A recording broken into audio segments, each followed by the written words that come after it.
জান্নাত মানে কি? যা ইচ্ছা তাই করতে পারবেন। জান্নাত মানে কি? আপনি চাচ্ছেন আল্লাহ আমি এখন একটা খামর চাই, শরাব আপনার সামনে হাজির, চিন্তা করার সাথে সাথে। জান্নাত মানে কি? আল্লাহ আমি আপনাকে দেখতে চাই, আল্লাহকে আপনি দেখতে পারবেন। জান্নাত মানে কি? আপনি মধুর নহর, দুধের নহর, পানির নহর, শরাবের নহর, হুরে নিঈন চতুর্দিকে ঘোরাফেরা করছে। একজন নিম্নমানের জান্নাতি, মানে সবচেয়ে শেষের দিকে যারা জান্নাতে যাবে তাদের সাথেই দুজন করে হুরে নিঈন, আহাল পরিবার তো আছেই, গিলমান পানপাত্র নিয়ে চারপাশে ঘোরাফেরা করবে। জান্নাত মানে কি? যেখানে যা ইচ্ছা তাই করা যাবে, বলার কেউ নাই, বাধা দেওয়ার কেউ নাই, সেখানে কোনো মৃত্যু নাই, সেখানে কোনো অহেতুক কথাবার্তাও নাই, কোনো গাল গল্প নাই, কোনো মিথ্যা নাই, কষ্টের ক্লেশ মাত্র নাই, থুতু ফেলতে হবে না। জান্নাত মানে থুতু ফেলতে হবে না। জান্নাত মানে হাঁচি হবে না, নাক ছাড়তে হবে না। জান্নাত মানে ইস্তেঞ্জা, পেশাব পায়খানা করার টেনশন নাই। মানুষ খাবার খাবে, একটা ঢেকুর তুলবে, বাস খাবার হজম হয়ে গেছে। আর জান্নাতের সবচেয়ে বড় বিষয়টা কি? আল্লাহ পাককে আমরা এই চোখ দিয়ে দেখতে পারবো ইনশাআল্লাহ। আর তার সমকক্ষ একটা বিষয় হচ্ছে আল্লাহ পাক বলে দিবেন যে আমি তোমাদের সবার উপর সন্তুষ্ট হয়ে গেলাম, যাও কোনোদিন অসন্তুষ্ট হও। এখন আপনি যত কিছুই করেন এই বস্তুবাদী জীবনে, মনে একটা ভয় থেকে যাবে। আপনি বিশ্ব নেতা হয়েছেন, বড় শিল্পপতি হয়েছেন, পলিটিশিয়ান হয়েছেন, ইকোনমিস্ট হয়েছেন, মনে একটা ভয় থেকে যাবে যে মরতে আমাকে হবে, আল্লাহ আমাকে ধরবেই, হিসেব আমাকে দেওয়া লাগবেই, কবরে আমাকে একাই যাওয়া লাগবেই, আমাকে কিয়ামতের মাঠে দাঁড়াতে হবে আল্লাহর সামনে। মনে একটা ভয় কাজ করে, যদিও বাইরে মানুষ দেখায় যে কোনো ভয় নাই। মানুষ বাইরে অভিনয় করে, মানুষ সমাজের মানুষের সাথে বাইরে একটা অভিনয় করে। কোনো কোনো ক্ষেত্রে আমরা নিজেরাই নিজেদের সাথে অভিনয় করি।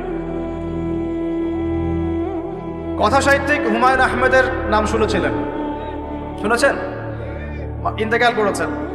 একটা সময় ছিল আমরা স্কুলে পড়তাম, কলেজে পড়তাম, মাঝে মাঝে টুকটাক এ ধরনের কিতাব বইপত্র পড়া হয়েছে। হিমু, মিসির আলী এসব পড়া হয়েছে। শরৎচন্দ্র, বঙ্কিমচন্দ্র, রবীন্দ্রনাথ, নজরুলের কবিতাগুলো, ইভেন শেক্সপিয়ার, অ্যাডাম স্মিথ সহ, যিনি অর্থনীতির জনক।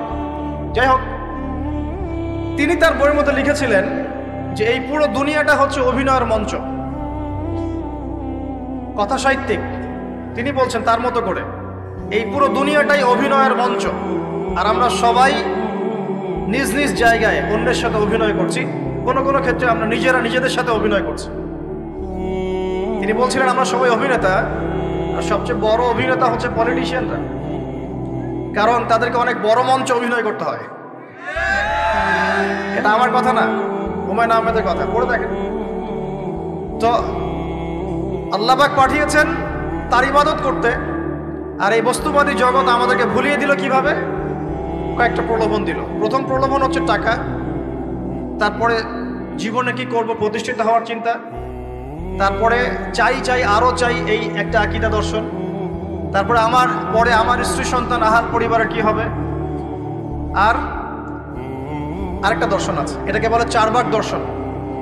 এবং দুঃখের সাথে বলতে হয় আমাদের রবীন্দ্রনাথ ঠাকুর কিন্তু এই দর্শনের মানুষ ছিলেন। চারবাক কিরকম? তার কবিতা পড়লে দেখবেন লেখা আছে, দু হাতে যা পাও হাত পেতে নাও, দু হাতে যা পাও হাত পেতে নাও, বাকির খাতা শূন্য থাক, বাকির খাতা শূন্য থাক। ঠিক চারবাক দর্শন। এটা ফিলোসফি পড়েছেন, এখানে অনেক টিচারও আছেন আমি জানি, তারা এই কথাগুলো বুঝবেন। চারবাক দর্শন কেমন? ঋণ করে ঘি খাও, ঋণ করে ঘি খাও, যতদিন বাঁচবে সুখে বাঁচবে, এটা হলো চারবাক দর্শন। তো দু হাতে যা পাও হাত পেতে নাও, বাকির খাতা শূন্য থাক, মিল আছে না? ঋণ করে হলেও ঘি খান, যেভাবে হোক ঘি খান আপনি, মানে ঋণ করে হলেও ঘি খান, যতদিন বাঁচবেন সুখে বাঁচবেন। তাহলে এই দর্শনগুলো বস্তুবাদী না? বুঝতে পারছেন কিনা? ম্যাটেরিয়ালিজম, বস্তুবাদিতা, মানে আপনি চোখের সামনে যা দেখছেন এই দুনিয়া, যেভাবে হোক অর্জন করে নেন, বাকির খাতা শূন্য থাক। ইসলামিক কনসেপ্ট এর টোটাল ডিফারেন্ট কনসেপ্ট।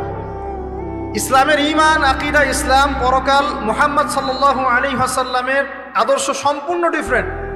আমরা বলি কি এই দুনিয়াতে আমরা মুসাফির, দুনিয়াতে আমরা কি মুসাফির, কে কতদিন থাকবো কোনো ঠিক নাই।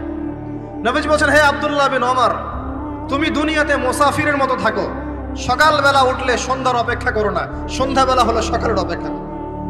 দর্শনের মধ্যে কত পার্থক্য না, আকাশ পাতাল পার্থক্য না।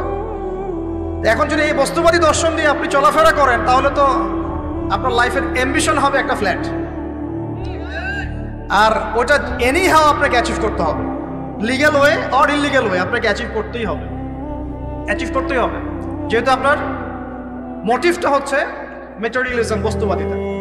আর নবী সাল্লাল্লাহু আলাইহি ওয়াসাল্লাম কি বলছেন, সকালে ঘুম থেকে উঠলে সন্ধ্যার অপেক্ষা করো না, সন্ধ্যাবেলায় থাকলে সকালের অপেক্ষা করো না। তুমি দুনিয়াতে মুসাফিরের মতো থাকো, তোমার যতটুকুতে দুনিয়া চলে যায় এতটুকুতে সন্তুষ্ট থাকো। নবীজি আরো বলছেন, তুমি কখনো উপরের দিকে চোখ দিয়ে হেঁটো না, রাস্তায় যখন হাঁটবে উপরের দিকে দেখো না। লা তানজুরু ইলা মান হুয়া আসফালা মিনকুম, যারা তোমাদের উপরে আছে ওদের দিকে দেখো না, বরং তুমি দেখো যে তোমার নিচে কারা আছে। আবার বলছি, নবীজি বলছেন, তোমরা হাঁটবে যখন রাস্তায় চলাফেরা করবে তোমাদের উপরের দিকে দেখবে না, তোমাদের উপরে কারা আছে, অলওয়েজ দেখবা তোমাদের নিচে কারা আছে, তোমাদের চেয়ে খারাপ কারা আছে। এক ভাইকে আপনি দেখবেন আপনি সুস্থ, তার হাত নাই। আরেক ভাইকে দেখবেন আপনি সুস্থ, তার চোখ নাই। এক ভাইয়ের পা প্যারালাইজড হয়ে গেছে, এক ভাইয়ের বডি প্যারালাইজড, একজন হার্টের রোগী, একজন ডায়াবেটিসের রোগী। আপনি সুস্থ আছেন, অথচ ওই ব্যক্তির অনেক টাকা পয়সা আছে, আপনার নাই। এখানে কে ধনী বলেন দেখি, আপনি না সে? আপনার সুস্থতা আছে। আরেক ভাইয়ের অনেক বড় বড় ফ্ল্যাটস, কিন্তু আপনার এতটুকু নাই, ছোট্ট একটা বাসা। আপনার কষ্ট লাগে, আমারও যদি এমন হতো। ওই বাসায় গিয়ে দেখলেন যে ইন্টারনালি সে ব্যক্তি সুখে নাই, তার পরিবারে অশান্তি, হৃদ্যতা, ভালোবাসার বন্ধন নাই, আপনার পরিবারে আছে। একটা রিক্সাওয়ালা সারাদিন রিক্সা চালিয়ে 500-1000 টাকা আর্ন করে বাসায় চলে গেল, গিয়ে বাসা আলু ভর্তা, ডিম ভাজা, ডাল দিয়ে ভাত খাচ্ছে, সুখে আছে দিব্যি, বউয়ের সাথে গল্প করছে, চাঁদ দেখছে। আর সেই তো কবে আপনি ওয়াইফ কিনে চাঁদ দেখেছেন ঠিক নাই, আপনি টাকা অর্জন করার নেশায় বছরের পর বছর স্ত্রী থেকে দূরে আছে, দেখারই সৌভাগ্য হয় না। আসলে সুখ কাকে বলে, সুখটা কি জিনিস, ঢাকাবাসীকে সুখ বোঝানো দরকার। সুখটা কি জিনিস? সুখটা হচ্ছে ইন্টারনাল পিস। যখন আপনি বা আমি নিজেকেও বলছি, যখন আমরা আল্লাহকে পাবো, আল্লাহ পাকের ইবাদতের মধ্য দিয়ে, রাসূলের সুন্নতের মধ্য দিয়ে অল্পে তুষ্ট থাকতে পারবো, যা আছে এতে শুকরিয়া আদায় করব, আপনার চেয়ে সুখী মানুষ দুনিয়াতে কেউ নাই দুনিয়াতে। কিন্তু বস্তুবাদিতা আপনাকে এই আকীদা ও আদর্শ থেকে সম্পূর্ণ ডিমোটিভেট করে দিবে। আপনাকে খালি চাই আরো চাই, ওই যে দু হাতে যাবো হাত পেতে নাও, বাকির খাতা শূন্য থাকার। আমাদের দর্শন দু হাতে যাবো হাত পেতে নাও না, বরং দুনিয়াতে যতটুকু পাও এতটুকুতে সন্তুষ্ট থাকো, বাকির খাতা শূন্য থাক না, বাকির খাতা পূর্ণ হোক। মানে পরকালটা বাকির খাতা না, পরকালের বাকির খাতাটা পূর্ণ হোক। প্রয়োজনে দুনিয়ার সব চলে যায় যাক, প্রয়োজনে দুনিয়ার সব যদি চলেও যায় যাক, তারপরে বাকির খাতা কি হোক?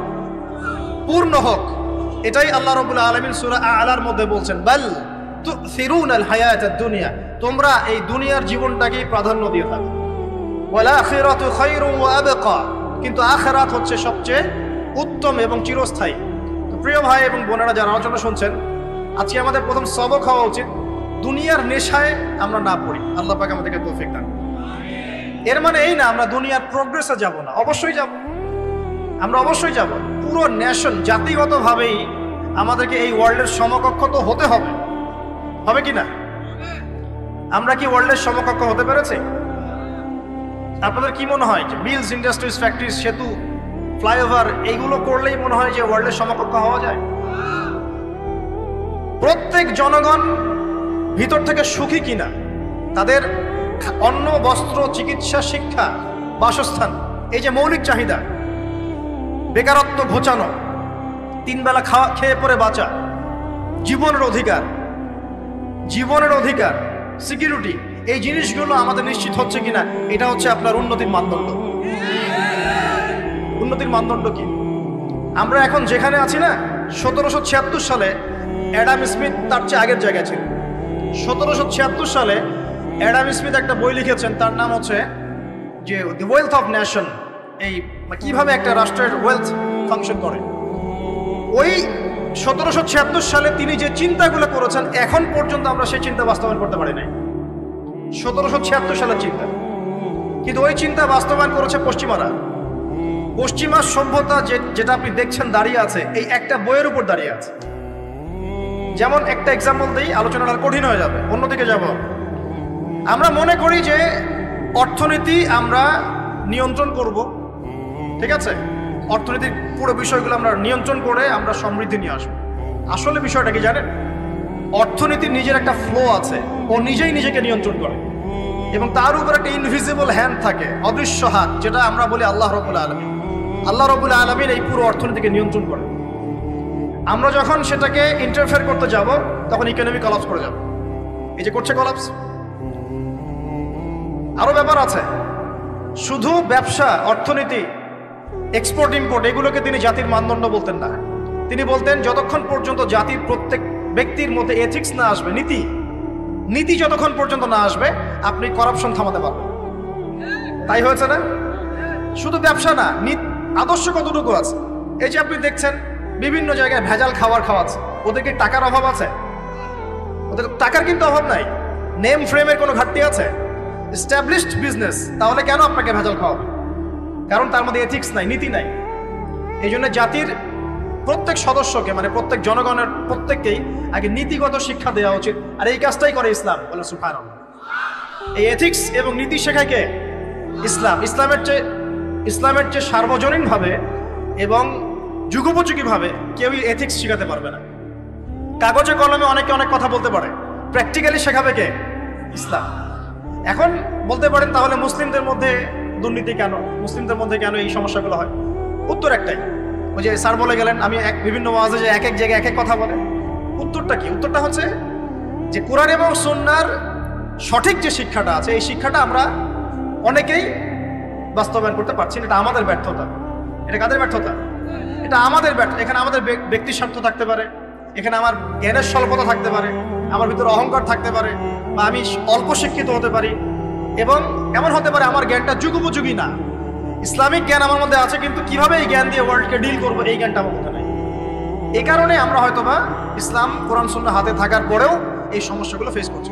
প্রথম সমস্যা হচ্ছে বস্তুবাদিতা। আল্লাহ পাক আমাদের সবাইকে, যারা আলোচনা শুনছে, দুনিয়ার প্রেমিক হওয়া থেকে বাঁচাক বলি আমি। দুনিয়ার প্রেমিক না, প্রেমিক হবো কার? আল্লাহর আখিরাতে। কতটুকু দাম আছে দুনিয়ার? আল্লাহ পাক বলছেন একটা মাছির পাখার সমানও না। একটা মাছির পাখার কি দাম আছে আপনার কাছে? আল্লাহ পাক বলছেন পুরো দুনিয়ার দাম আমার কাছে যদি একটা মাছির পাখার সমান হতো, তাহলে এই দুনিয়াতে কোনো কাফের মুশরিক পানি পান করতে পারত। তার মানে এই দুনিয়াতে যা করো করো, আমার তো কোনো দামই নাই দুনিয়ার। কালকেই তো আমি দুনিয়া ধ্বংস করবো। আর ওই যে দুই জাতির কথা বললাম, জিন এবং মানব জাতি, আপনারা সূরা আর রহমান পড়বেন। রহমান নামটা অনেক ব্যাপক, দয়াময়ের নাম। তার মানে আল্লাহ পাক মার্সিফুল, মোস্ট মার্সিফুল। কিন্তু এই সূরা আর রহমানেই একটা ভয়ঙ্কর আয়াত আছে, কি? সানাফরুগু লাকুম আইয়ুহাস সাকলান। হে মানুষ এবং জিন, হে মানুষ এবং জিন, শীঘ্রই আমি তোমাদের দুইটা জাতিকে ডিল করার জন্য ফারেক হচ্ছি, অপেক্ষা করতে থাকি। মানে আল্লাহ পাক কুল্লু ইয়াউমিন হুয়া ফি শাআন, মানে আল্লাহ পাক কি করেন? সব সময় তার কাজে ব্যস্ত আছেন। মহাবিশ্বের তো গ্রহ, নক্ষত্র, গ্যালাক্সির অভাব নাই, মাখলুকের কোনো অভাব নাই। আল্লাহ পাক প্রত্যেকটা মুহূর্তেই তার কাজে ব্যস্ত আছেন, তার কাজে শানে ব্যস্ত আছেন। কিন্তু এই ব্যস্ততা থেকে ফারেক হবেন কাদের জন্য? মানুষ আর জিনের জন্য। মানুষ আর জিনের জন্য। আল্লাহ পাক বলেন সানাফরুগু লাকুম আইয়ুহাস সাকলান। দাঁড়াও, দুনিয়ার মধ্যে এইসব করে বেড়াচ্ছ, তোমাদের দুই জাতির জন্য আমি অচিরেই ফারেক হব ইনশাআল্লাহ। ওইটাই হলো কিয়ামতের দিন।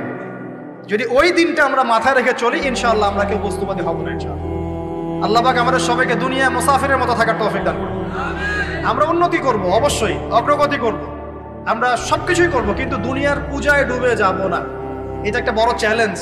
মানে মধ্যমপন্থী থাকতে হবে, না একদম গোলালু মার্কা আর না চরমপন্থী, মাঝামাঝি থাকার চেষ্টা করতে হবে। আল্লাহ তৌফিক দান করুন। ঢাকাবাসীর জন্য এর চেয়ে বড় কোনো নসিহত হতে পারে না। ঢাকা থেকে, ঢাকার মতো যত মানে সিটিজ, মেগা সিটিজ আছে সারা ওয়ার্ল্ডে, তাদের জন্য এটাই প্রথম নসিহত, বস্তুবাদিতা ত্যাগ করতে হবে। বস্তুবাদিতা। আল্লাহ পাক আমাদের সবাইকে বাকির খাতা পূর্ণ করার তৌফিক দান করুন। এখন একটা লক্ষ্য পেলাম, কি জন্য দুনিয়া এসেছি? আল্লাহর ইবাদত করার জন্য। এখন অনেকে ভুল বুঝে প্রশ্ন করতে পারে, তাদের জ্ঞানের স্বল্পতা।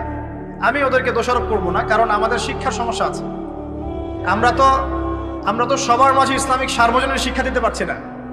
এই কারণে অনেকে প্রশ্ন করতে পারে, তাহলে কি সারা জীবন আল্লাহ বিল্লাহি করতে হবে? আমি কি সারা জীবন তাসবিহ তাহলিল জিকির আজকার নামাজি পড়ে বেড়াবো? তাহলে এটা হলো তার ভুল বুঝ। এই আয়াত সম্পর্কে ভুল ব্যাখ্যা। সঠিক ব্যাখ্যাটা কি?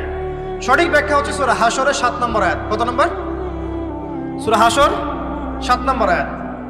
আল্লাহ পাক বলছেন, ওয়ামা আতাকুমুর রাসূলু ফাখুযুহু। রাসূলুল্লাহ সাল্লাল্লাহু আলাইহি ওয়াসাল্লাম তোমাদেরকে যা যা দিয়েছেন সব নিয়ে নাও। ওয়ামা নাহাকুম আনহু ফান্তাহু। রাসূল যা থেকে বিরত থাকতে বলেছেন সমস্ত বিষয় থেকে দূরে থাকো।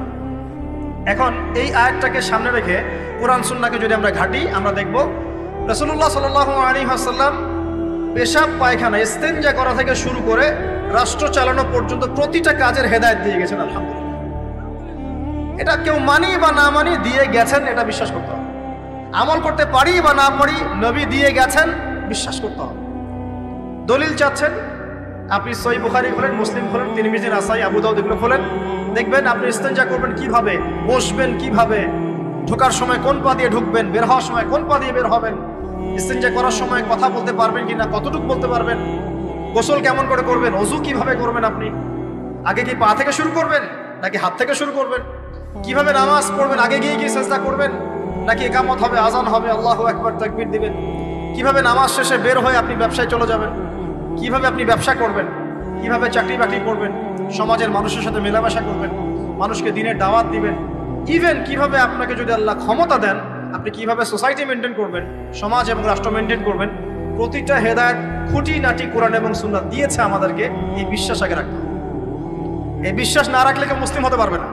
I am very sorry to say, এই বিশ্বাস না করলে কেউ মুসলিম হতে পারবে না। আগে বিশ্বাস, তারপরে কাজ করতে পারেন কিনা সেটা পরের ইস্যু। এবং আমি বলে দিচ্ছি, এই যুগে আপনি 100% পারবেন না। সিম্পল, এই যুগে আপনি 100% পারবেন না, এটা স্বাভাবিক। কারণ এই পুরো বিশ্বটা তো ইসলামাইজড না। পুরো বিশ্ব কি ইসলামাইজড? বরং পুরো বিশ্বটা কুফরের উপর আছে। কিসের উপর আছে? পুরো ওয়ার্ল্ডটাই কুফরের উপর আছে, পুরো ওয়ার্ল্ডটাই। একটা এক্সাম্পল দিয়ে আমি প্রমাণ করতে পারি, একটা এক্সাম্পল খালি। আল্লাহ পাক বলছে সূরা মুলক, রাতের বেলা পড়তে হয় না সূরা মুলক? রাতের বেলা সূরা মুলক পড়তে হয়, যে পড়বে তার কবরের আযাব হবে না ইনশাআল্লাহ। কবরের আযাব থেকে আল্লাহ পাক তাকে বাঁচাবেন ইনশাআল্লাহ। সূরা মুলক তেলাওয়াত করতে হবে রাতের বেলা। এই সূরার প্রথম আয়াতে আল্লাহ বলেছেন, তাবারাকাল্লাযী, বরকতময় সেই আল্লাহ, বিয়াদিহিল মুলক, যার হাতে পুরো মহাবিশ্বের ক্ষমতা। কার ক্ষমতা? তাবারাকাল্লাযী বিয়াদিহিল মুলক, বরকতময় সেই আল্লাহ যার হাতে পুরো মহাবিশ্বের ক্ষমতা, সার্বভৌমত্ব। ক্ষমতার বাংলা কি বলতে পারি আমরা? এটাকে ইংরেজিতে আপনারা কি বলেন? আপনারা বলেন সভারেন্টি। কি বলেন? সভারেন্টি বিলংস টু আল্লাহ। এখানে সভারেন্টি বিলংস টু কি? আল্লাহ। কিন্তু এই পুরো বিশ্বের সার্বভৌমত্বের মালিক কি এখন আল্লাহ বাকি আছে? মানুষ নিজের হাতে নিয়ে নিয়েছে। কথা বুঝতে পারছেন না? পুরো বিশ্বে আল্লাহর সার্বভৌমত্ব চলে এখন, মানুষের সার্বভৌমত্ব চলে এখন। তো পুরো ওয়ার্ল্ডটাই কুফরের উপর আছে না? বিশ্বটাই কুফরের উপর। এখন বাদ দেন, এই ওয়ার্ল্ডে আপনি 100% ইসলাম ডিল করতে পারবেন না, সিম্পল। কিন্তু আগে বিশ্বাস করেন যে একদম টয়লেট থেকে শুরু করে আসমান পর্যন্ত সবকিছুই হেদায়েত কোথায় আছে, কোরআন শুনে আছে কি নাই? এখন মানতে পারি না, সেটা আলাদা ইস্যু। কেউ বিশ্বাস করেছে, মানতে পারে না, আল্লাহ তাকে মাফ করে দেবে ইনশাআল্লাহ। বিশ্বাস করেছি, মানতে পারিনি, আল্লাহ মানে বিশ্বাস করেছি, আমল করতে পারি নাই, হে আল্লাহ আমল করতে গিয়েছি, প্রতিবন্ধকতা পেয়েছি, সমাজ এমন ছিল না, বিশ্ব এমন ছিল না, আমি পারি নাই, আল্লাহ মাফ করে দাও। ইনশাআল্লাহ আল্লাহ মাফ করে দেবে ইনশাআল্লাহ। কারণ আল্লাহ পাক বলেছেন, কারো আমল নামায় যদি শিরকের পাপ না থাকে, যে কোনো গুনাহ আল্লাহ যাকে ইচ্ছা মাফ করে দেবে। আমল নামায় এখানে শিরকের পাপ রাখা যাবে না, যে কোনো গুনাহ আল্লাহ যাকে ইচ্ছা মাফ করতে পারেন।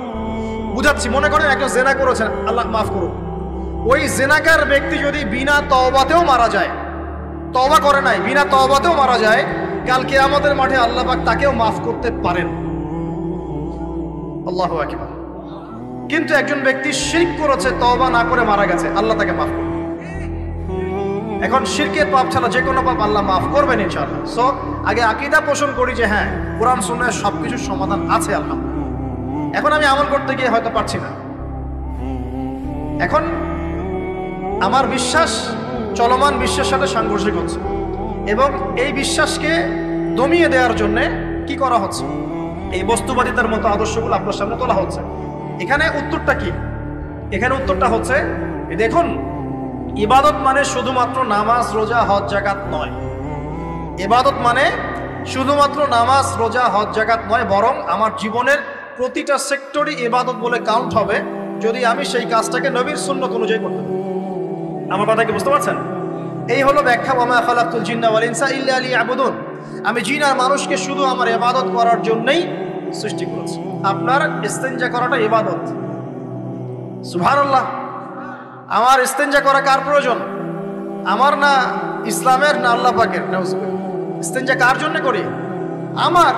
আমার প্রয়োজন। আমাকে এখন ইস্তেঞ্জা করতে হবে, কষ্ট দিচ্ছে আমাকে। খাবার খাবেন, কার জন্য খাচ্ছেন? আমার জন্য নয় কি? আমার জন্যে। আপনি ব্যবসা করছেন, কার জন্যে? আমার জন্যে, আমার স্ত্রী সন্তান, আমার পরিবারের জন্য। আপনি সমাজ চালাচ্ছেন কার জন্য? আপনার জনগণের জন্য। এখানে স্বার্থ কার? মানুষের না আল্লাহ? আমার স্বার্থে আমি এই সব কাজগুলো করব, নবীর সুন্নাহ অনুযায়ী করব, তাহলে দুনিয়াবী কাজগুলোতেও আল্লাহ পাক নেকি দিয়ে দিবেন ইনশাআল্লাহ। কেমন দুনিয়াবী কাজ? স্ত্রী সহবাস করা, স্ত্রীর সাথে ভালোবাসা, প্রণয় বিনিময়। আপনি স্ত্রীর দিকে তাকিয়েছেন, নেকি হয়েছে। স্ত্রীর হাতটা ধরেছেন, নেকি হয়েছে। স্ত্রীকে আদর করেছেন, নেকি হয়েছে। তার মুখের মধ্যে ভাত তুলে দিয়েছেন, নেকি হয়েছে। আপনার ছেলেকে আদর করে কোলে নিয়েছেন, নেকি হয়েছে। মা ছেলেকে দুধ পান করাচ্ছে, নেকি হচ্ছে। আপনি ভাইকে 5টা টাকা দিয়ে সহযোগিতা করলেন, নেকি হচ্ছে। একজন এসে বসতে পারছে না, জায়গা ছেড়ে দিলেন, নেকি হচ্ছে। ইভেন রাস্তায় হাঁটছেন, এক মুসলিম ভাইয়ের সাথে সাক্ষাৎ হলো, সালাম দিলেন, মুচকি হাসি দিলেন, নেকি হয়ে গেল। তাহলে আমরা কিভাবে বলতে পারি যে ইসলাম কি শুধু নামাজ রোজা হজ জাকাতকেই স্বীকৃতি দেয়, এগুলো করতেই দুনিয়াতে আসছি, নাকি সব কাজই ইবাদত? আমার আলোচনা কি কঠিন হয়ে যাচ্ছে? আমাদের জীবনের প্রতিটা কাজই ইবাদত, যদি সেটা রাসূল সাল্লাল্লাহু আলাইহি ওয়াসাল্লামের সুন্নাহ মতো করা হয়। 3টা জিনিস খেয়াল রাখতে হবে। কয়টা জিনিস ভাই? এক, সেই ইবাদত হতে হবে আল্লাহর সন্তুষ্টির জন্য। এই যে আমি স্ত্রীর মুখে ভাত তুলে দিচ্ছি, তার কাছ থেকে কিছু পাওয়ার আশায় নয়, আমি দিচ্ছি আল্লাহর সন্তুষ্টির জন্য। আমি যে একজন মুসলিম ভাইকে হাসি মুখে সাক্ষাৎ করলাম, ও আমাকে ভালো বলবে, পরে আমাকে হেল্প করবে, এমন এই জন্য নয়, আল্লাহ পাক সন্তুষ্ট হবেন তাই। আমি নামাজে দাঁড়িয়েছি, লোকে আমাকে ভালো বলবে এই জন্য দাঁড়াই নাই। দাঁড়িয়েছি কেন? যাতে আল্লাহ আমাকে কালকে আমাদের মাঠে বাঁচান। আমি দাড়ি ছেড়ে দিয়েছি কেন? মানুষ আমাকে হুজুর বলবে তাই, এই জন্য নয়, বরং আল্লাহর রাসূলের সুন্নাহ জীবিত করেছি। ইনশাআল্লাহ আমি 50 জন শহীদ সাহাবীর নেকি পাবো ইনশাআল্লাহ। কেন আমি টাকুর নিচে কাপড় পরছি না? কারণ কি মানুষ আমাকে বলবে নতুন ফ্যাশন? না, আমি এই কারণে পড়ছি যাতে রাসূল সাল্লাল্লাহু আলাইহি ওয়াসাল্লাম কালকে আমাদের মাঠে এই সুন্নাহর উপর আমল করার জন্য আমার পক্ষে সুপারিশ করেন। আমার ইবাদত, আমার পর্দা, আমার পরিবার, আমার ব্যবসা, আমার অর্থনীতি, আমার পলিটিক্স, সবকিছু আল্লাহর জন্য করব। এই একটা হলো মূলনীতি ইবাদত কবুল হওয়ার। 1, 2, সেই আমলটা হতে হবে রাসূলের সুন্নাহ মোতাবেক, অন্য কোনো পদ্ধতিতে নয়। মনে করেন আমি একজন খুব বড় বুজুর্গ হয়ে গেছি, নাউজুবিল্লাহ। আমরা এত বড় বুজুর্গ হয়ে যাই নাই যে টাইটেলগুলো আপনারা দেন, এগুলোর কোনো প্রয়োজনও নাই। এখন একজন বড় বুজুর্গ এসে যদি আপনাকে কোনো ইবাদতের পদ্ধতি শিখিয়ে দেয়, এই পদ্ধতিতে ইবাদত করা অনেক ভালো হবে, কিন্তু ওই পদ্ধতির সাথে রাসূলের এবং সাহাবীদের পদ্ধতির কোনো মিল নাই।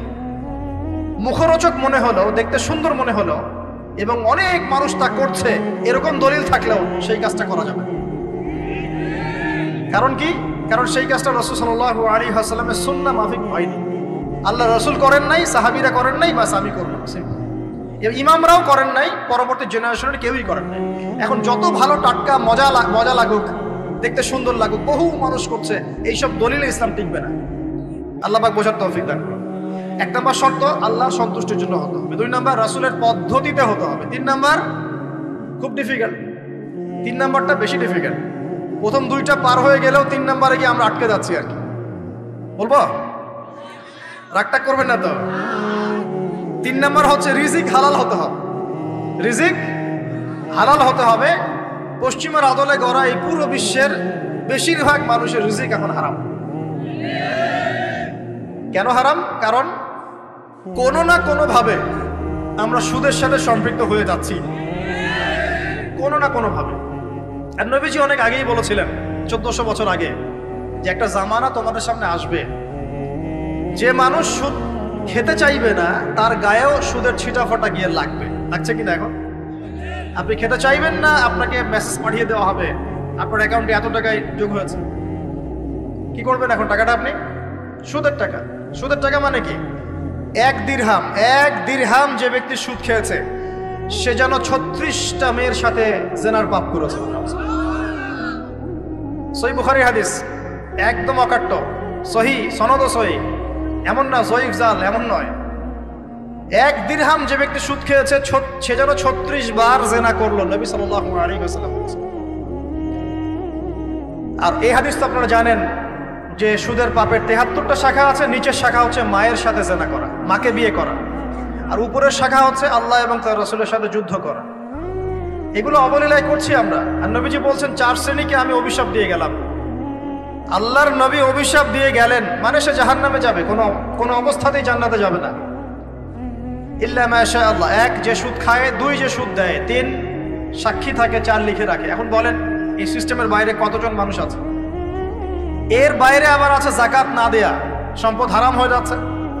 এর উপর আবার আছে ঘুষ যা না দিলে অনেক সময় চাকরি বাকরি হয় না। আর আস্তে আস্তে এগুলো আমরা ট্রেডিশন বানিয়ে নিয়েছি। এক সময় আমরা, শোনেন, এটাকে বলা হয় নিউট্রালাইজেশন, মানে স্বাভাবিকীকরণ। খুব কঠিন টার্ম বলে ফেলছি মনে কিছু কিছু। যেমন আগে ধর্ষণ হলে আমরা খুবই সোচ্চার ছিলাম এবং সারা এলাকা ফেটে যেত, এত বড় কথা। কেউ মাপে কম দিলে, ধরা পড়লে চক্ষু লজ্জায় সে সমাজে চলতে পারতো না। কেউ চুরি করলে চক্ষু লজ্জায় বের হতে পারতো না। আস্তে আস্তে আস্তে আস্তে আস্তে আস্তে এই যে মাপে কম দেয়া বলেন, সুদ বলেন, জেনা বলেন, আস্তে আস্তে পাপগুলোকে আমরা নিউট্রালাইজেশন করে ফেলেছি, নিউট্রালাইজ হয়ে গেছে। হ্যাঁ, ধর্ষণ ডেইলি 4-5টা হয়, সুদ সবাই খায়, আমিও খাই, জেনা তো সবাই করে, বয়ফ্রেন্ড গার্লফ্রেন্ড ফ্রি মিক্সিং আছে, আমি করলে সমস্যা কি? ওর তো 4টা, আমার তো মাত্র 1টা। ওর চেয়ে আমি ভালো। ওর 5টা বয়ফ্রেন্ড, আমার তো 1টা। ওর 4টা গার্লফ্রেন্ড, আমার তো 1টা। আমি তো ভালো। আমার ছেলে খুব ভালো, শুধু মাঝে মাঝে একটু ড্রিঙ্কস করে, ব্যাপারটা এরকম আর কি। তো এই যে পাপকে নিউট্রালাইজেশন করা হচ্ছে আস্তে আস্তে, স্বাভাবিকীকরণ। এই ফ্লোতে আমরা মোটামুটি সবাই পড়ে গিয়ে এখন রিজিক হারাম হয়ে যাচ্ছে। ঘুষ দিতে হয় না, চাকরি হবে না। আবার দেখেন, জাকাত না দেওয়ার মধ্য দিয়ে রিজিক হারাম করে ফেলছি, সুদ খাওয়ার মধ্য দিয়ে করছি, ঘুষ নেওয়ার মধ্য দিয়ে করছি, কোনো কোনো ক্ষেত্রে করাপশন, অন্যের সম্পদ আত্মসাতের মধ্য দিয়ে করছি। এর বাইরে যারা ব্যবসা করছি, আমরা যে দুধে দেওয়া তুলসী পাতা এমনও নয়, কোনো কোনো সময় মাপে কম দিচ্ছি। এই যে টাটকা জিনিস বলে ভেজাল খাওয়াচ্ছি, 3 দিনের বাসি তেল দিয়ে ইফতার রান্না করে খাওয়াই দিবে, বলবে একদম টাটকা জিনিস। রমজান মাস আসছে সামনে না, কত যে মানুষ বের হবে যারা তারাবির নামাজ পড়বে একদম 20 রাকাত, ওখানে রাকাত নিয়ে ঝগড়া হবে। ঠিক ওরাই যখন দেখবেন বিকেলে দুপুরে ইফতার বিক্রি করবে, বিভিন্ন পণ্য বিক্রি করবে, দেখবেন যে দুনিয়ার বাসি পচা আপনাকে খাওয়াই দিবে। এই শ্রেণীর মানুষের ধারণা যে লা ইলাহা ইল্লাল্লাহ শুধু মসজিদে আছে, বাজারে নাই। এটা ধারণা, লা ইলাহা ইল্লাল্লাহ মুহাম্মাদুর রাসূলুল্লাহ, এটা মসজিদে আছে, বাজারে, সমাজে, অন্য জায়গায় নাই। এটা তাদের ধারণা। তাদের এই ধারণা অচিরেই ভাঙবে যখন মৃত্যুর দূত চলে আসবে। তখন বুঝবে লা ইলাহা ইল্লাল্লাহ একটা সার্বজনীন কালিমা, যেটা জীবনের সব ক্ষেত্রেই চলতে হবে। আল্লাহ পাক আমাদেরকে বোঝার তৌফিক দান। ব্যবসা করছি আলহামদুলিল্লাহ, অ্যাটলিস্ট সুদ খাচ্ছি না। তবে এতটুকু মনে রাখবেন, ব্যবসায়ীদের অসততার কারণে, আমানতের খেয়ানতের কারণে একটা আযাব আসে। হাদিসের মধ্যে আসছে একটা আযাব আসে। নবীজি বলেছেন, যখন একটা জাতির ব্যবসায়ীরা মাপে কম দেওয়া শুরু করে, মিথ্যা কসম করে পণ্য বিক্রি করা শুরু করে এবং আমানতের খেয়ানত করে, তখন ওই জাতির উপর দুর্ভিক্ষ চাপিয়ে দেওয়া হয়। কি চাপিয়ে দেওয়া হয়? দুর্ভিক্ষ চাপিয়ে দেওয়া হয়। মনে করছেন যে হয়তো দুর্ভিক্ষ নাই, পুরো ওয়ার্ল্ড ওয়াইড একটা নীরব দুর্ভিক্ষ চলছে এখন আস্তে আস্তে। সকালে একটু আগে বলেছিলাম না, গরিব মানুষ আলু ভর্তা, ডাল আর ডিম ভাজা দিয়ে ভাত খেত আগে। এখন তারা বলে আমরা ডিমই দেখতে পারি না চোখে। ডিমও খাওয়ার এখন সামর্থ্য হচ্ছে না অনেকেরই। আপনি শোনেন, আমি একটা জব করতাম, মনে করেন স্যালারি পেতাম 5,000 টাকা, এখন পাচ্ছি 10,000 টাকা। কিন্তু 10,000 টাকা স্যালারি পাওয়ার পরেও আগে 5,000 টাকা দিয়ে আমি সংসার চালাতে পারতাম, এখন 10,000 টাকা দিয়ে পারছি না। কারণ কি? কারণ হচ্ছে মুদ্রাস্ফীতি, দ্রব্যমূল্যের ঊর্ধ্বগতি, এর পাশাপাশি আছে আমানতের খেয়ানত করা, করাপশন এবং কিছু অসৎ ব্যবসায়ীর এই দুরভিসন্ধি। এসবের কারণে সাফার করছি কারা? আপনি তো সাফার করবেন না, কারণ আপনার তো ফ্ল্যাট আছে বড়। আপনি তো সাফার করবেন না, বিকজ আপনার আমার তো 3 বেলা খাওয়ার টাকা পয়সা আছে। এই যে আমি এসেছি, আমাকে ভালো অঙ্কের হাদিয়ে দিচ্ছে, আমি তো সাফার করবো না। সাফার কে করবে? সাফার করবে রিক্সাওয়ালা ভাই, ভ্যানওয়ালা ভাই, এই যে রাস্তাঘাটে যারা আশপাশে বাসা করে আছে, যারা দারিদ্র সীমার নিচে আছে, এদের সংখ্যা কত আপনার মনে হয়? মিনিমাম 3 থেকে 4 কোটি মানুষ আমাদের দেশের। মনে হচ্ছে পপুলেশনটা কম? উমর রাদিয়াল্লাহু আনহু বলতেন, আমি ভয় করি যদি আমার অধীনে একটা মেষপালক, মানে যে মেষ চড়ায়, এই মেষপালক এবং তার মেষ যদি না খেয়ে মারা যায়, আমি ভয় করি আল্লাহ কাল কিয়ামতের মাঠে আমাকে দাঁড় করিয়ে বলবেন, হে ওমর, তোমার তত্ত্বাবধানে এই ব্যক্তি না খেয়ে মরল কেন? এগুলো হিস্ট্রি হয়ে গেছে জাদুঘরে, এগুলো কোথায়? যা মিউজিয়ামে, হিস্ট্রি মিউজিয়ামে। কিন্তু এটাই ইসলাম। এখন সলিউশন কি? একটু এই জায়গায় কথা বলে সামনে যাই, একটু মনোযোগ দেন। সলিউশনটা কি? প্রথম কথা হচ্ছে আমাদের সবাইকে আমানতদার হতে হবে ভাই, প্লিজ। যে যার জায়গা থেকে আমানতের পরিচয় দিয়ে আল্লাহ পাক তৌফিক দান করুন। 2 নাম্বার, অল্পে তুষ্ট থাকার চেষ্টা করতে হবে, অল্পে তুষ্ট থাকার চেষ্টা করি, আল্লাহ তৌফিক দান করুন। 3 নাম্বার, কোনো প্রকার সম্পদ অপচয় করা যাবে, কোনো প্রকার সম্পদ না, ব্যক্তিগত না সোশ্যাল না, আমরা জনগণ, রাষ্ট্রীয় সম্পদ, কোনোভাবেই সম্পদ অপচয় করা যাবে। আমরা প্রচুর অপচয় করি, প্রচুর। আমরা জনগণরাই করি। আমরা কি দুধে দেওয়া তুলসী পাতা মনে করছেন নাকি? জনগণ দুধে দেওয়া তুলসী পাতা মনে করছেন? কে বলেছে মাপে কম দিতে? ওকে সরকার ফোর্স করেছে? ও দিল কেন? কে পাবে? এখানে কার দোষ বলেন? আমরা অলওয়েজ আঙ্গুল উপরের দিকে, সবার আগে আঙ্গুল হবে এই দিকে, নিচের দিকে। আমরা অলওয়েজ মানুষের ফেস দেখার চেষ্টা করি। আগে ফেস দেখবো, আয়নায় নিজের ফেস, তারপরে মানুষের ফেস। আমরা মাপে কম দিই। আমরাই তো সুদ খাচ্ছি, আমরাই ঘুষ নিচ্ছি, আমরা দুর্নীতি করছি, আমরা মানুষের সম্পদ অন্যায়ভাবে হস্তক্ষেপ করছি, আমরা রাষ্ট্রের সম্পদ অপচয় করছি। আমরা সিগন্যাল দিয়েছে, আপনি মানলেন না, তো সিগন্যাল দিয়েছে মানলেন না, এখানে তো আপনি খেয়ানত করলেন। টোল দিয়েছে, টোল, আপনি ফুস করে গাড়িটা টান দিয়ে চলে গেলেন, আপনি তো খেয়ানত করলেন এখানে। এই ট্যাক্স তো রাষ্ট্রের পাওনা ছিল, দীর্ঘদিন বিল পড়ে আছে, আপনি দিচ্ছেন না বিল, ট্যাক্সের টাকা দিচ্ছেন না, বিল দিচ্ছেন, আপনি তো খেয়ানত করছেন। এই হিউজ অ্যামাউন্ট অফ, যদি করাপ্টেড মানিগুলোকে এক জায়গায় করা যায় না, বাংলাদেশ হবে নিউ ইয়র্ক একদম থেকে নিউটা। বস্তুবাদিতার কথা বলছি, বস্তুবাদিতার দিক থেকে, কনস্ট্রাকশন এইসবের দিক থেকে আর কি, life first lane of life, এই দিক থেকে যে জিডিপি এরকম থাকবে, যদি সব করাপশনের টাকাগুলোকে আপনি জড়ো করতে পারতেন। কিভাবে সম্ভব? কে নিবে এই উদ্যোগ? আল্লাহ পাক এমন ব্যক্তিত্ব উপর থেকে নিয়ে আসুন বলি আমি। দোয়া করতে কোনো দোষ আছে? XYZ whoever he is, এটা বড় কথা না। বড় কথা হচ্ছে কার হাতে ইনসাফ প্রতিষ্ঠা হয়। আল্লাহ পাক তৌফিক দান। আল্লাহ পাক আমাদের সবাইকে তৌফিক দান, সবাইকে সবার জায়গা থেকে সৎ হওয়ার তৌফিক দান। আল্লাহ পাক সবার আগে আমাকে সৎ হওয়ার তৌফিক দান এবং আপনাদের সবাইকে সৎ হওয়ার তৌফিক দান। আগে ভালো মানুষ হই, আগে ভালো মানুষ হই। আমি আমাদের মাদ্রাসার স্কুলের টিচারদেরকে আগে বুঝাই, ছাত্রদেরকে এই পুঁথিগত বিদ্যা পরে শেখান, আগে শিখান তারা কিভাবে ভালো মানুষ হবে। ওদেরকে মোরালিটি শিখান, এথিক্স শিখান। বই পুস্তকে ডিগ্রি সার্টিফিকেট অর্জন করে আমি কি করব যদি আমি ভিতর থেকে মানুষ হতে না পারি? অনেক ডিগ্রি আছে আমার, কিন্তু আমি তো হিংসা করি মানুষকে, আমি আত্ম অহংকারে ভোগী, আমি অন্যের উন্নতি দেখতে পারি না, আমি মিথ্যা বলছি, প্রতারণা করছি, তাহলে আমি তো ভিতর থেকে পুঁথিগত বিদ্যায় দক্ষ হয়ে আল্লাহর কাছে পার পাবো না। বাবা, আল্লাহ পাক আমাদের সবাইকে ভিতর থেকে ভালো হওয়ার তৌফিক দান করুন বলি আমি। এটা করতে হলে প্রথম ট্র্যাক যেটা বললাম ভাই, দুনিয়ার নেশায় ডুবে যাওয়া যাবে না। দুনিয়াকে আমরা মনে করব দুনিয়া আমার প্রয়োজন, যতটুকু আমার হয়ে যায় সন্তুষ্ট থাকবে। আমরা অল্পতে তুষ্ট থাকার মানসিকতা লালন করি, আল্লাহ পাক তৌফিক দান করুন। এরপর দুনিয়ায় আসার উদ্দেশ্যটা মাথায় রাখবো, এসেছি কি করতে? আল্লাহর ইবাদত করতে। আর এই প্রশ্নের উত্তর আমরা বের করে নিয়ে আসলাম। ইবাদত মানে শুধু নামাজ, রোজা, হজ, যাকাত নয়। ইবাদত মানে আমার জীবনের প্রতিটা কাজই ইবাদত। 3 শর্ত পূরণ করতে হবে। 1, আল্লাহর জন্য হতে হবে। 2, রাসূলের সুন্নাহ মাফিক হতে হবে। 3, আমাদের উপার্জনটা হালাল হতে হবে। এই হালাল এর কথা বলতে গিয়ে এই জায়গায় এসেছিলাম যে এই বিশ্বে হালাল খাওয়াটা খুব টাফ, কিন্তু অসম্ভব না। এখানে এই আয়াতের উপর আমল করলেই ইনশাআল্লাহ আল্লাহ মাফ করে দিবেন। সেটা হলো ফাত্তাকুল্লাহা মাসতাতা'তুম, ফাত্তাকুল্লাহা মাসতাতা'তুম। আল্লাহ পাক বলেছেন তোমরা সাধ্য মতো আল্লাহকে ভয় করো, তোমরা সাধ্যমতো ভয় করো। আমি বেঁচে থাকার চেষ্টা করি, আল্লাহ ওই চেষ্টাটাই দেখবেন ইনশাআল্লাহ। তিনটা জিনিস আমি আপনাদের মধ্যে ঢুকিয়ে দিতে চাই আজকের লেকচারে, যেটা আমি নিজের মধ্যে নিয়ে চলি যেদিন থেকে ইসলামের বুঝ এসেছে ওই দিন থেকে। এক, স্বপ্ন। এক কি? স্বপ্ন। আপনি স্বপ্ন দেখতে শেখেন, ড্রিম বিগ। ড্রিম বিগ, আপনি বড় স্বপ্ন দেখতে শেখেন। স্বপ্ন দেখেন যে ইনশাআল্লাহ একদিন পুরো বাংলাদেশ কেন, পুরো বিশ্বে ইসলামের জয় জয়কার হবে ইনশাআল্লাহ। কথিত ইসলাম না, প্রকৃত ইসলাম ইনশাআল্লাহ। কথিত আর প্রকৃত ইসলাম কিন্তু এক না। কথিত ইসলাম মানে ইসলামের নামে ধর্ম ব্যবসাও আছে, ইসলামের নামে মাজার পূজা আছে, ইসলামের নামে অনেক ভণ্ডামি আছে, আছে না? ইসলামের নামে অনেক কিছু চলে যেগুলো আসলে ইসলামের সাথে সম্পর্কিত না। মানুষ করছে, মানুষ ইসলাম মনে করে।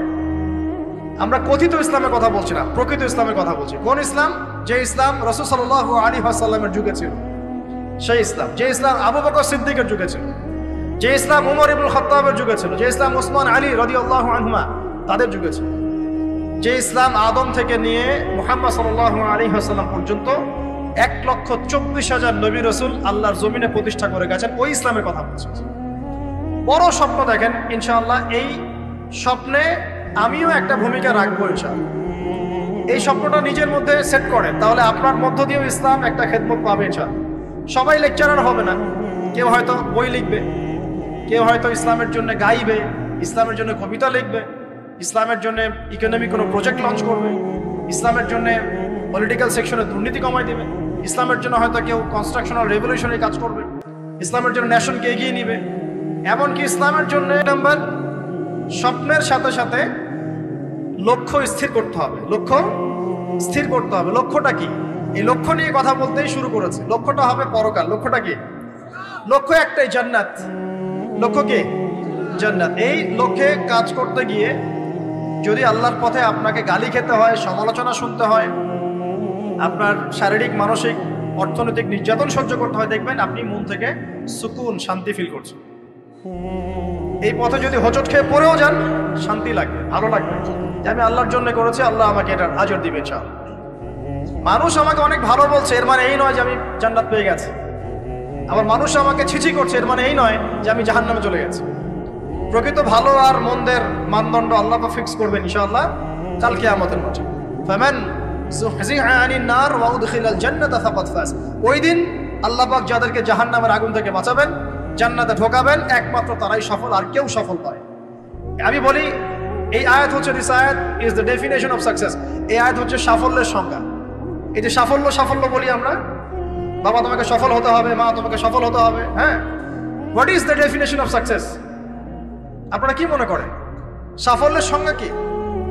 দিস আয়াত, এই আয়াত সূরা আলে ইমরান ভার্স নাম্বার 185, 185 নম্বর আয়াত সূরা আলে ইমরান। এই আয়াতটা হচ্ছে দ্য ডেফিনেশন অফ সাকসেস, সাফল্যের সংজ্ঞা। ফামান যুহজিহা আনিন নার ওয়া উদখিলাল জান্নাতা ফাকাদ ফাজ। যাকে জাহান্নামের আগুন থেকে কাল কিয়ামতের মাঠে বাঁচানো হবে এবং জান্নাতে ঢুকিয়ে দেওয়া হবে, বাস সে ব্যক্তি সফল, আর কেউ সফল। এই বিশ্বে বহু বড় বড় মানুষ চলে গেছে, ফেরাউন এবং নমরুদ, আবু জেহেল, আবু লাহাব, উতবা, সাইবা, মঙ্গলরা চলে গেছে, আলেকজান্ডার দ্য গ্রেটের আমল ছিল, হ্যাঁ, কত বড় বড় হিস্ট্রি চলতো। রোমকরা ছিল, গ্রিকরা ছিল, পার্সিয়ানরা ছিল, ছিল না? সভ্যতা পড়েছেন তো এগুলো, হিস্ট্রিগুলো। চাইনিজদের সভ্যতা ছিল, রাশিয়ান কন্টিনেন্ট ছিল, কত বড় বড় সভ্যতা পৃথিবী থেকে চলে গেছে। এগুলো তো আমরা জানি।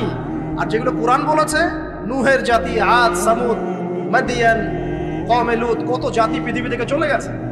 আমরা তো শেষের দিকে আছি। মানে আমাদের আর কিয়ামতের মাঝখানে ডিস্টেন্স হচ্ছে আসর থেকে মাগরিব পর্যন্ত সময়। এই উম্মত এবং কিয়ামতের মাঝখানে ডিস্টেন্স হচ্ছে আসরের নামাজ থেকে মাগরিব পর্যন্ত সময়। নবীজি বলছেন এরকম, এই আঙ্গুল থেকে এই আঙ্গুল যেমন দূরত্ব, আমার আর কিয়ামতের মাঝখানে এতটুকু দূরত্ব। সো হিস্ট্রি তো শেষ, আমরা শেষের দিকে আছি। শেষের দিকে আসবে দাজ্জাল, ইয়াজুজ মাজুজ, ঈসা ইবনে মারইয়াম, ইমামুল মাহদি।